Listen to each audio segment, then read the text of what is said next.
Be me 29F, Director of People and Culture at a mid-sized tech firm, basically HR but with a bigger budget and more buzzwords. My entire personality is curated for LinkedIn. Bio says, empathy architect, disruptor, champion of psychological safety. Spend 6 hours a day scrolling feeds and writing inspirational posts about how my morning coffee taught me about leadership. The other 2 hours are spent policing the office vibe. Company is doing well, mostly thanks to the legacy product. Boring but profitable backend software for logistics. I don't understand it. I don't care to understand it. My job is to make sure the office looks like a stock photo of a diverse, happy startup. Enter execute obstacle, Bernard. Barney is 52, looks 60. Lead systems architect. Been here since the company was 3 guys in a garage. Wears the same 3 faded polo shirts. Eats tuna sandwiches at his desk. Has 0 interest in culture. Doesn't come to Waffle Wednesdays. Refuses to participate in Mindfulness Mondays. When I sent out the mandatory pronoun and allyship workshop invite, he declined with a note. Deploying patches. Can't risk downtime. I took this personally. In my world, competence is secondary to vibe. Bernie is a culture vampire. He's the old guard, what the tech bros call a graybeard. He mansplains things like server load and security protocols. When I want to install fun new unauthorized apps for team bonding, decide Bernie is the problem. He's the blockage in the artery of our progressive future. Start complaining to the VP of Operations, Marcus. Marcus is 35, handsome in a slimy way, obsessed with appearing visionary. He's also cheating on his wife with me. Cliché, I know, but it's efficient. We have strategy meetings at the hotel across the street. Tell Marcus that Bernie is resistant to change and creating a hostile environment for the younger devs. Marcus nods, checking his hair in the reflection of his iPhone. He is expensive, Marcus says, and he pushes back on my timelines. Exactly, I say, running a hand up his arm. We need fresh blood, someone hungry, someone who understands the modern workplace. I pitch him my new initiative, Project Synergy, basically moving our entire secure,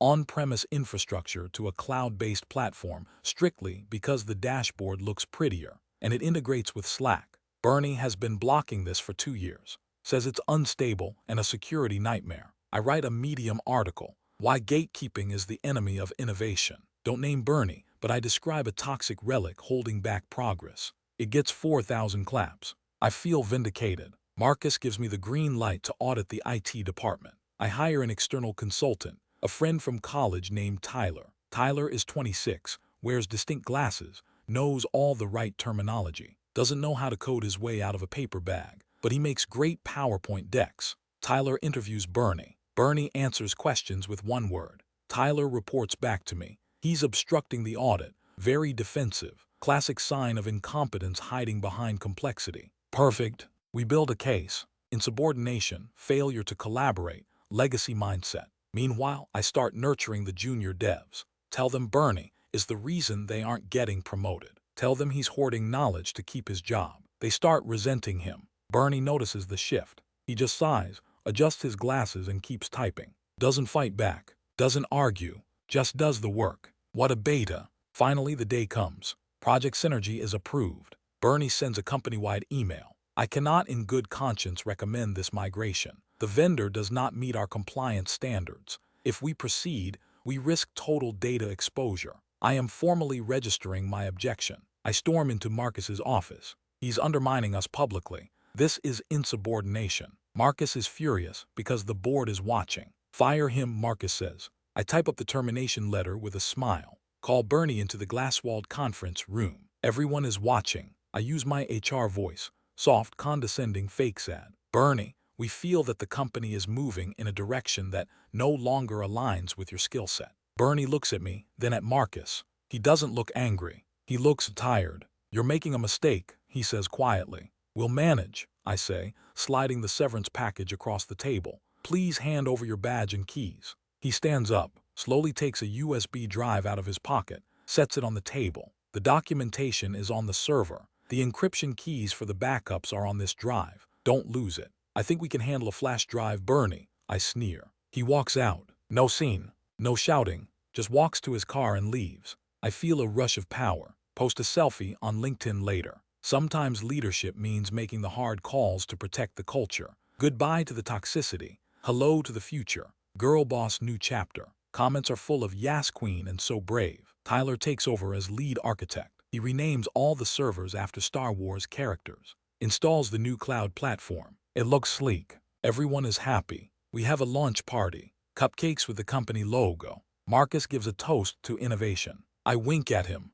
Life is perfect. 3 weeks pass. I'm planning the company retreat to Chalum. Suddenly the Slack goes quiet. Then it explodes. Is the system down? I can't access the client database. Why are customers emailing me about errors? I walk over to the IT pit. Tyler is sweating, like actually dripping sweat onto his mechanical keyboard. What's going on? I ask. I don't know, he squeaks. The dashboard says everything is green but nothing is loading. Marcus comes running out. The biggest client just called. Their logistics API is returning 404s. We are losing $10,000 a minute. Fix it. Tyler is typing frantically. It's the database, it's gone. What do you mean gone? I snap. It's been overwritten. The cloud sync. It treated the empty new database as the master and synced it backwards. It wiped the on-prem servers. Silence. Restore from backup, Marcus barks. I'm trying, Tyler says, but it's asking for a key. I freeze. The flash drive. Bernie's flash drive. Where is the drive Bernie gave us?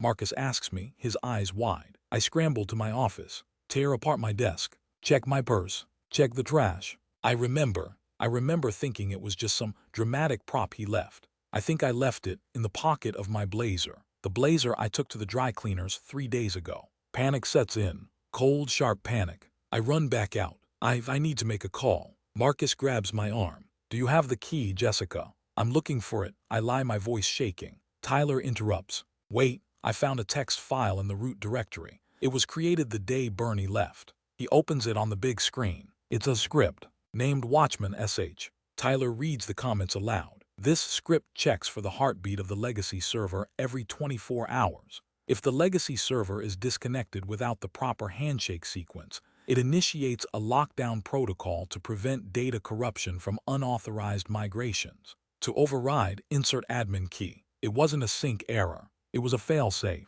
Bernie built a dead man switch to stop exactly what we just did. Stupid, reckless integration. We triggered it, and I lost the key to unlock it. Marcus is screaming now. Call him, call Bernie. Pay him whatever he wants. I have to make the call. My hands are trembling so bad I can barely hit the buttons. It goes to voicemail. You've reached Bernard. I'm currently fishing. Leave a message. I leave a frantic message. Bernie, hi, it's Jess. So funny thing, we have a little hiccup here. We really need that key or just your help. We can pay you consulting fees. Call me back ASAP. An hour passes. Customers are canceling contracts. The stock price is dipping. The board is calling Marcus every 5 minutes. Finally, my phone buzzes. It's Bernie. I put it on speaker so Marcus and Tyler can hear. Bernie, thank God, I gasp. Listen, we have a situation. I know, he says. His voice is calm. I got an alert on my phone that the lockdown triggered. Did you try to sync to that cheap cloud vendor? Yes, look, we need the code or the key. I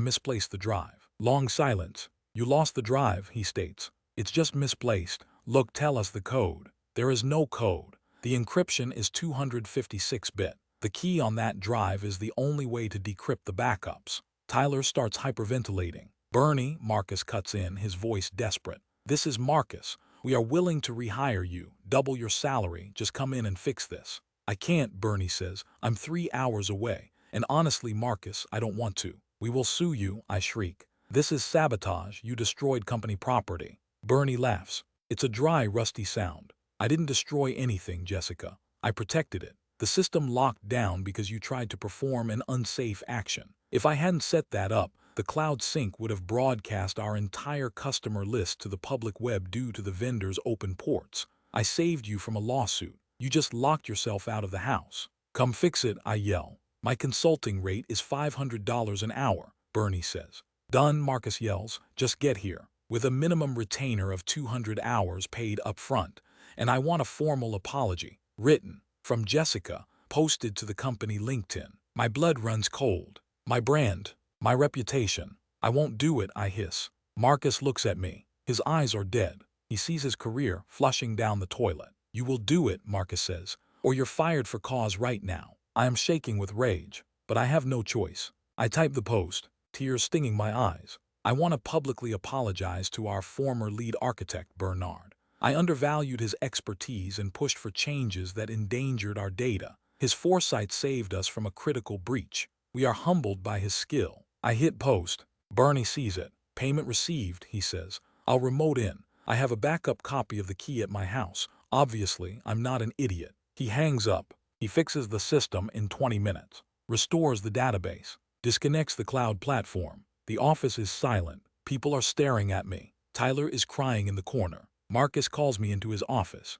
I think we're going to bond over the trauma. Maybe have hate sex to relieve the stress. He hands me a paper. Resignation, he says. What, Marcus, we fixed it. You lost the key, Jess. You hired the idiot who broke it. And you alienated the only guy who knew how it worked. The board wants heads. I'm giving them yours. But we're us, I stammer. There is no us. You were a fun distraction. Now you're a liability. Get out. I pack my box. Walking past the devs. The same juniors I try to turn against Bernie. They don't look at me. They are all looking at their screens. I hear one of them whisper, Bernie is a god. Security escorts me out. Check my LinkedIn in the Uber. My apology post has went viral, but not in the way I wanted. Comments are roasting me. HR finally found out why the IT guy makes the big bucks. Classic management failing upwards until they hit a ceiling. This is the most satisfying thing I've read all year. My brand is radioactive. Nobody will hire me. I get blacklisted from the local tech scene.